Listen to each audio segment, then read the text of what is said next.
Jangan abaikan perlindungan anak.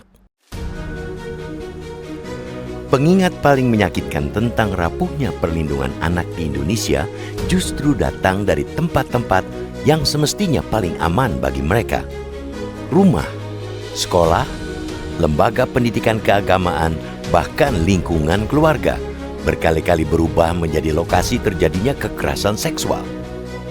Pelakunya pun bukan orang asing yang mengintai di jalanan, melainkan mereka yang memperoleh kepercayaan penuh dari anak dan keluarganya.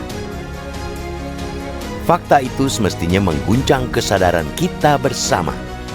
Ancaman predator seksual terhadap anak bukan lagi persoalan kriminal biasa, melainkan darurat pelindungan anak yang menuntut respons luar biasa. Ketika ruang yang seharusnya menjadi benteng perlindungan justru menjadi arena kekerasan, berarti ada kegagalan sistemik yang tidak bisa lagi ditutup-tutupi. Data yang dihimpun media Indonesia menunjukkan ribuan anak masih menjadi korban kekerasan seksual. Gambaran itu sejalan dengan catatan Komisi Perlindungan Anak Indonesia (KPAI) yang menunjukkan kekerasan seksual tetap menjadi salah satu bentuk pelanggaran hak anak yang dominan. Laporan KPAI juga memperlihatkan bahwa pelaku dalam banyak kasus justru berasal dari lingkungan terdekat korban, mulai dari ayah, ibu, kerabat, guru, hingga pengasuh dan pihak sekolah. Ironisnya, berbagai kasus yang mencuat ke publik hanyalah puncak gunung es. Tidak sedikit korban memilih diam karena takut, malu, mendapat ancaman, atau bahkan tidak dipercaya ketika berani berbicara.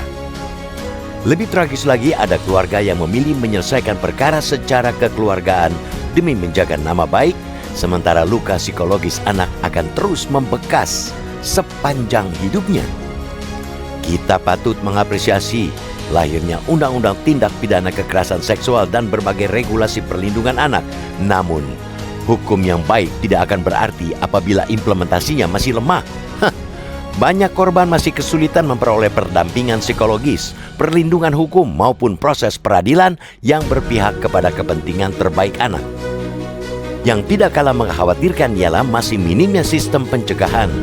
Banyak sekolah dan lembaga pendidikan, termasuk lembaga pendidikan keagamaan, belum memiliki mekanisme pengaduan yang aman, kode etik yang ketat, maupun prosedur pemeriksaan terhadap dugaan kekerasan seksual. Padahal pencegahan selalu jauh lebih murah dan lebih manusiawi daripada penanganan setelah korban berjatuhan. Sudah saatnya negara membangun sistem perlindungan anak yang lebih kokoh. Pemerintah pusat dan daerah harus memastikan setiap sekolah, pesantren, panti asuhan, dan seluruh lembaga yang menangani anak memiliki standar perlindungan anak yang wajib dipenuhi. Rekrutmen tenaga pendidik dan pengasuh harus disertai pemeriksaan rekam jejak yang ketat. Mekanisme pelaporan harus mudah diakses, menjamin kerahasiaan korban, dan direspons secara cepat.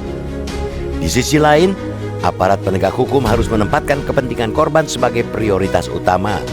Tidak boleh lagi ada upaya damai yang mengorbankan masa depan anak. Predator seksual anak bukan sekadar pelanggar hukum, melainkan perampas masa depan generasi bangsa. Karena itu, penegakan hukum harus tegas, memberikan efek jerah, sekaligus menjamin pemulihan korban secara menyeluruh. Keluarga pun memegang peran yang tidak tergantikan. Pendidikan mengenai batasan tubuh, keberanian berkata tidak, dan pentingnya melapor harus menjadi bagian dari pola pengasuhan sejak dini. Anak harus dibesarkan dalam lingkungan yang membuat mereka merasa aman untuk bercerita tanpa takut disalahkan. Indonesia kerap berbicara tentang bonus demografi dan generasi emas 2045. Namun cita-cita besar itu akan menjadi slogan kosong apabila ribuan anak masih hidup dalam bayang-bayang predator seksual.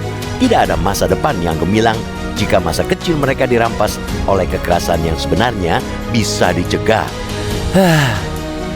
Melindungi anak bukan semata kewajiban negara, melainkan ukuran paling mendasar tentang seberapa beradab sebuah bangsa. Ketika seorang anak kehilangan rasa aman, sesungguhnya yang sedang gagal bukan hanya keluarganya, melainkan kita semua.